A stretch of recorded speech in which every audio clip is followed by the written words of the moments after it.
Hi, I'm Aaron from Columbia. In this video, I'm going to show you how to change your taper blade. Tools needed for this repair are a pair of needle nose pliers and a flathead screwdriver. To change your taper blade, you need to remove tension from your cutter chain. In order to do this, you take your key ring, turn it sideways, allow it to go up the slot. That removes your tension.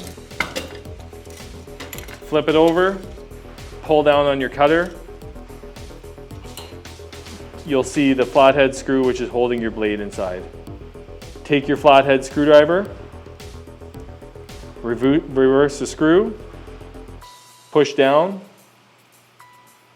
With the needle nose pliers, remove the existing blade.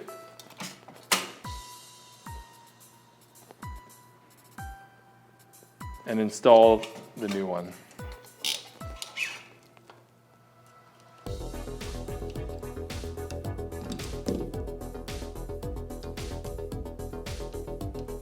Be careful not to cut yourself. Use a flathead screwdriver. Tighten the screw back down. Release. And reapply the spring tension. Thank you for watching today's repair video. For more instructional videos, please go to columbiatools.com.